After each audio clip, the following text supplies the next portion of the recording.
Om Swastiastu. Perkenalkan, nama saya Iman Diputra Pramediadana dari kelas 76 nomor absen 18. Saya ingin menampilkan video tentang pembelajaran prakarya bab 2 yaitu kerajinan tekstil.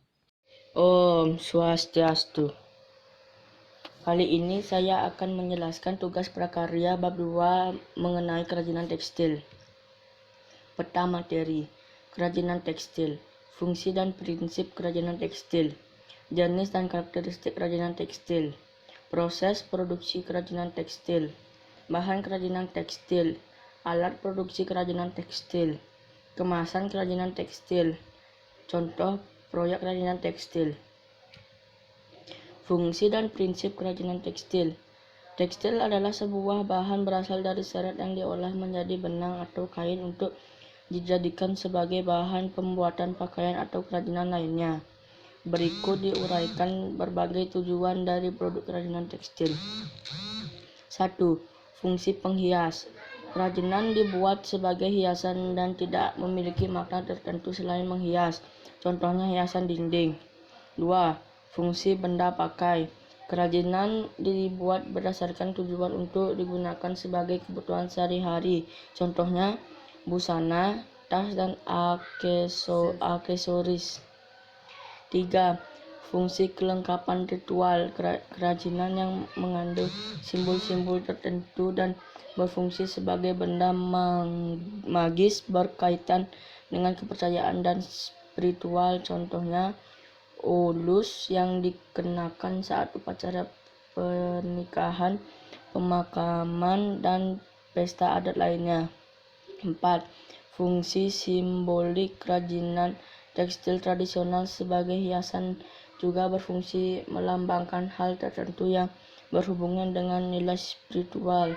Contohnya tapestri, tenun, dan batik yang dibuat dengan motif simbolik.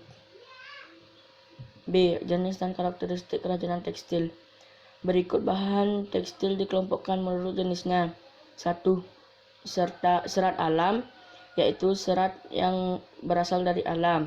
2. Serat sintetis, yaitu serat yang molekulnya disusun dengan sengaja oleh manusia. Contohnya rayon, nilon, dan polyester. 3. Serat campuran, yaitu serat campuran serat alam dan serat sintetis.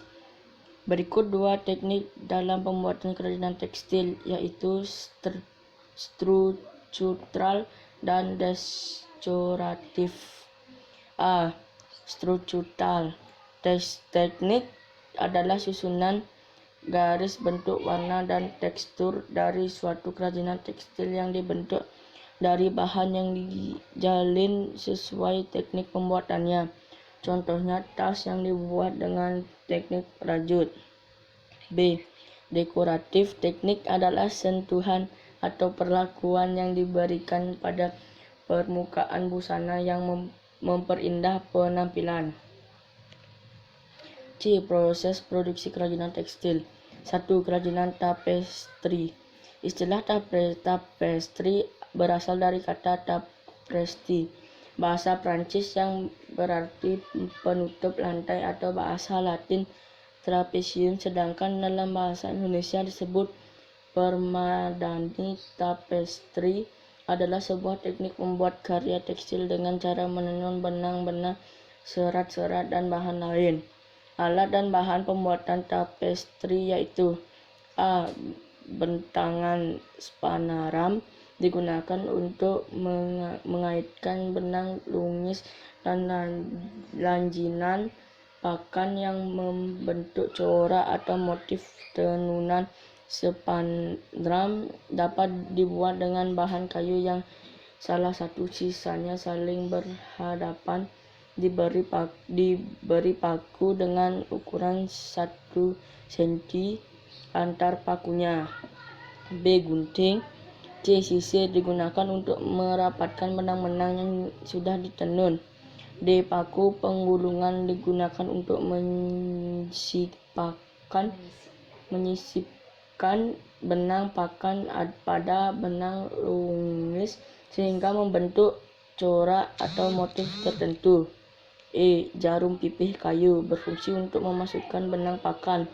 F. Benang sebagai bahan utama untuk membuat tentu tapestri.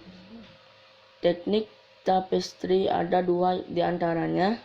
Satu, teknik tenun simetris, yaitu teknik dengan memasukkan benang pakan sejajar dengan tenunan benang pakan lainnya dan terkait di antara benang lungis sehingga membentuk ragam hias. 2. Teknik tenun asimetris, yaitu teknik menenun dengan benang pakan ditenun menyilang pada benang lungisnya dan dilakukan berulang-ulang sesuai dengan desain ragam hias yang dibuat. 2. Kerajinan batik. Kerajinan batik merupakan kerajinan tekstil khas Indonesia yang telah menjadi warisan budaya bangsa.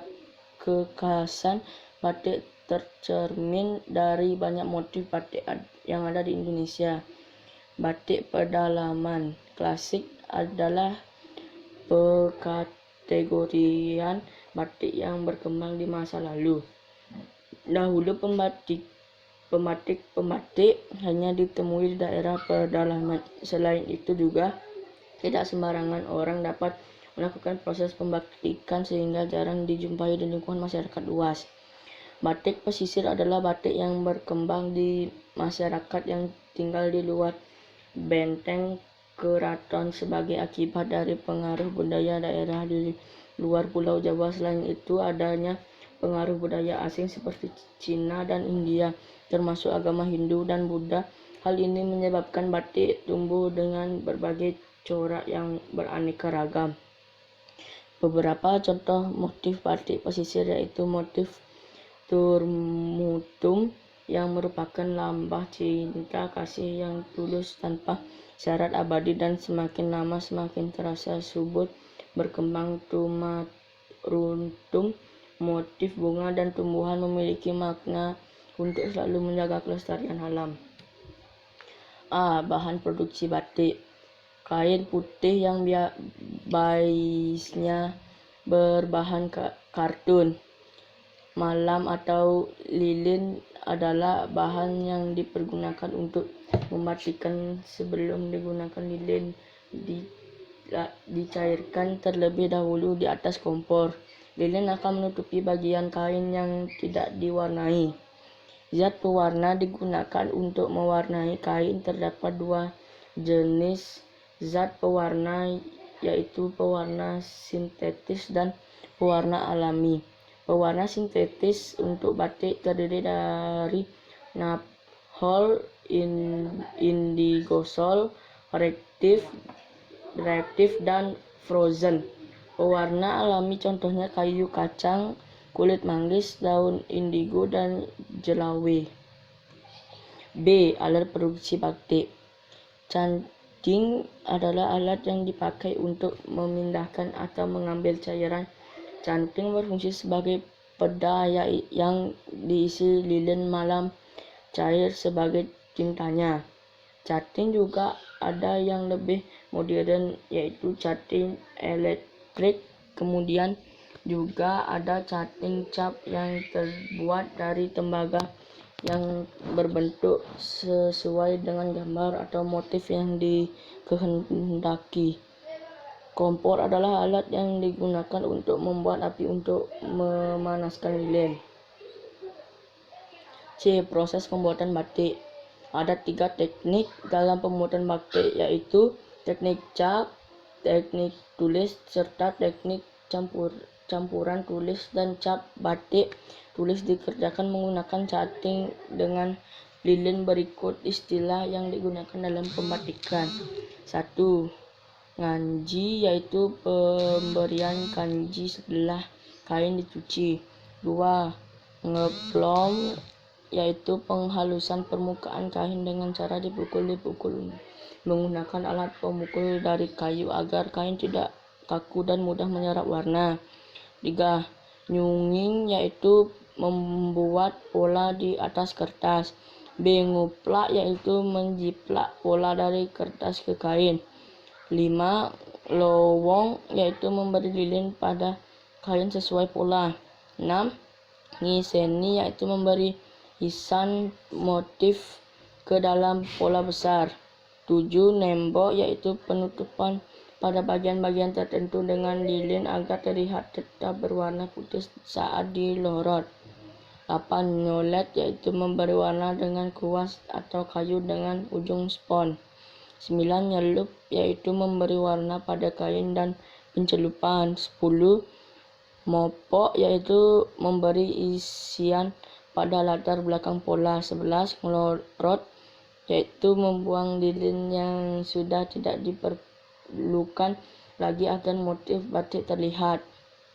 12. Nanahi, yaitu memberi isian dengan malam pada latar belakang pola. 13. Selanjutnya dapat dilakukan penyelupan warna terakhir dan pelorotan. 3. Sulam.